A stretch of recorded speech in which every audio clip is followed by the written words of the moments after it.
ವಿಜಯಪುರ ಹೊಸ ವರ್ಷಾಚರಣೆ ಹಿನ್ನೆಲೆ ಜಿಲ್ಲಾದ್ಯಂತ ಬಿಗಿ ಪೊಲೀಸ್ ಬಂದೋಬಸ್ತ್ ನಿಯೋಜನೆ ಮಾಡಲಾಗಿದೆ ಎಂದು ವಿಜಯಪುರದಲ್ಲಿ ಎಸ್ಪಿ ಋಷಿಕೇಶ್ ಸೋನಾವಣೆ ಹೇಳಿದರು. ಇಂದು ಸಂಜೆಯಿಂದಲೇ ಪೊಲೀಸ್ ರೌಂಡ್ಸ್ ಮಾಡಲಾಗುತ್ತದೆ.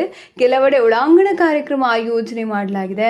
ಅಂತಹ ಜಾಗದಲ್ಲಿ ಬ್ಯಾರಿಕೇಡ್ ಹಾಕಿ ಬಿಗಿ ಪೊಲೀಸ್ ಬಂದೋಬಸ್ತ್ ನಿಯೋಜಿಸಲಾಗಿದೆ. ಮದ್ಯ ಸೇವಿಸಿ ವಾಹನ ಚಲಾವಣೆ ಮಾಡುವವರ ಮೇಲೆ ಸೂಕ್ತ ಕ್ರಮ ಜರುಗಿಸಲಾಗುವುದು. ಅಲ್ಲದೆ ರಾತ್ರಿ ತ್ರಿಬಲ್ ರೈಡಿಂಗ್ ವಾಹನ ಸವಾರರ ಮೇಲೆ ಕೇಸ್ ಹಾಕುವುದರ ಜೊತೆಗೆ ಅಂತಹ ವಾಹನಗಳನ್ನು ಸೀಸ್ ಮಾಡ್ತೇವೆ ಎಂದು ಖಡಕ್ ಎಚ್ಚರಿಕೆ ನೀಡಿದರು. ವಿಜಯಪುರ ಜಿಲ್ಲೆಯಲ್ಲಿ ಹೊಸ ವರ್ಷಾಚರಣೆಯ ಸಲುವಾಗಿ ಜಿಲ್ಲೆಯಾದ್ಯಂತ ಪೊಲೀಸ್ ಬಂದೋಬಸ್ತನ್ನು ಇವತ್ತು ರಾತ್ರಿ ಮಾಡಲಾಗುತ್ತದೆ. ಸಂಜೆಯಿಂದನೇ ನಮ್ಮ ರೌಂಡ್ಸ್ ಎಲ್ಲ ಸ್ಟಾರ್ಟ್ ಆಗ್ತದೆ. ಕೆಲವು ಜಾಗದಲ್ಲಿ ಹೊರಾಂಗಣದಲ್ಲಿ ಕೆಲವುದರಲ್ಲಿ ಇಂಡೋರ್ ಪ್ರೋಗ್ರಾಮ್ ಸಹ ಆಯೋಜಿಸಲಾಗಿದೆ.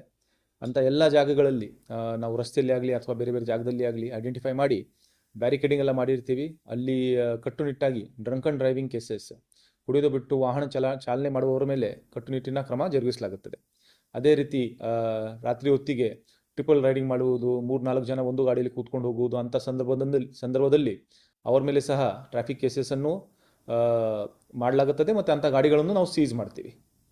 ಅದೇ ವಿಚಾರದಲ್ಲಿ ರಾತ್ರಿ ಹೊತ್ತಿನಲ್ಲಿ ಸ್ವಲ್ಪ ಶಬ್ದ ಮಾಲಿನ್ಯ ಜಾಸ್ತಿ ಆದಲ್ಲಿ, ಅಂಥ ಪಬ್ಲಿಕ್ ನ್ಯೂಸೆನ್ಸ್ ಏನೋ ಕಂಪ್ಲೇಂಟ್ ಆದಲ್ಲಿ ಸಹ ಅದನ್ನು ಕೂಡಲೇ ನಾವು ಅಟೆಂಡ್ ಮಾಡ್ತೀವಿ. ಮತ್ತು ನಮ್ಮ ಜಿಲ್ಲೆಯಾದ್ಯಂತ ಎಲ್ಲ ಅಧಿಕಾರಿಗಳು, ಸಿಬ್ಬಂದಿಗಳು ರೌಂಡ್ಸ್ ಕರ್ತವ್ಯದಲ್ಲಿ ಇರ್ತಾರೆ. ಅಲ್ಲಿ ನಮ್ಮ ಬಂದೋಬಸ್ತ್ ಇರುತ್ತದೆ, ಪೊಲೀಸ್ ಪ್ರೆಸೆನ್ಸ್ ರಸ್ತೆಯಲ್ಲಿ ಇರುತ್ತದೆ. ಯಾವುದೇ ಅಹಿತಕರ ಘಟನೆ ಆಗದಂತೆ ವಿಜಯಪುರ ಜಿಲ್ಲಾ ಪೊಲೀಸ್ ನೋಡಿಕೊಳ್ಳುತ್ತದೆ. ಎಲ್ಲ ಪೂರ್ತಿ ಜಿಲ್ಲೆಯಾದ್ಯಂತ ಆ್ಯಕ್ಚುಲಿ ಎಲ್ಲ ಆಯಾ ಸ್ಟೇಷನ್ ವ್ಯಾಪ್ತಿಗಳಲ್ಲಿ ಬಂದೋಬಸ್ತ್ ನಡೆಯುತ್ತದೆ. ಮತ್ತು ಸಿಟಿಯಲ್ಲಿ ಸ್ವಲ್ಪ ಹೆಚ್ಚಿನ ಸಂಖ್ಯೆಯಲ್ಲಿ ನಮ್ಮ ಆರ್ಮ್ ಫೋರ್ಸ್ನೂ ಇರುತ್ತದೆ, ಪ್ಲಸ್ ಬ್ಯಾರಿಕೇಡಿಂಗ್ನು ಮಾಡ್ತೀವಿ. ಹೆಚ್ಚಿನ ಸಿಬ್ಬಂದಿಗಳು, ಅಧಿಕಾರಿಗಳು ರಸ್ತೆಯಲ್ಲಿ ಇರ್ತಾರೆ. ಎಲ್ಲರೂ ರಸ್ತೆಯಲ್ಲಿ ಇರ್ತಾರೆ ಪ್ರಾಕ್ಟಿಕಲಿ.